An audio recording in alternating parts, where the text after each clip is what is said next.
Itũra-inĩ rĩa Magumu Kĩnango kaunti-inĩ ya Nyandarua rĩikarĩte rĩihũrĩtwo nĩ kĩeha thutha wa ngero ĩno ya mũthuri na mũtumia wake kũragwo.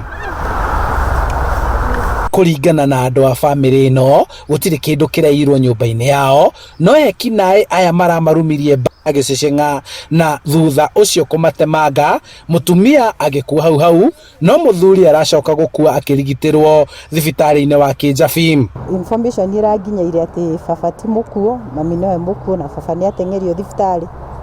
Ndĩroka ndĩrathiĩ Kĩjabi, ndĩrakora baba no kũ na maramũthondeka kinya aracokia temperature wega na mamũtwara thieta nĩguo ũndũ ũyũ ũrekĩkire.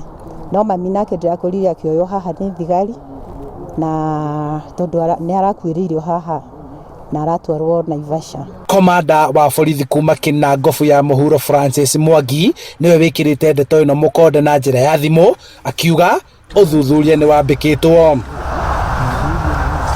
Mĩĩrĩ ya aya erĩ ĩrĩ nyũmba-inĩ ya kũiga mĩĩrĩ ya Kĩjabi. Rĩu andũ a bamĩrĩ ĩno makĩenda ũthuthuria baranginyo wĩkwo na ũhiũha kuona aya tio a mbere kũragwo na njĩra ĩno ĩrĩ na kĩriga, kuona mwanake ũngĩ wa bamĩrĩ ĩno nĩerĩgĩte kũragwo na njĩra ĩna kĩriga na ũthuthuria ũrĩa ũtarĩ warĩkĩrĩra nginyagia ũmũthĩ.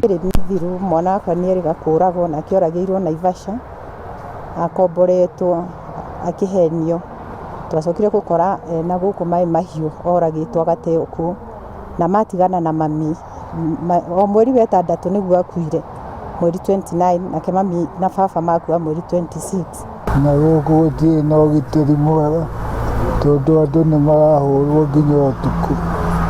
Nĩ kũndũ kũrĩga taũni gaka nĩ kũndũ kũũru mũno.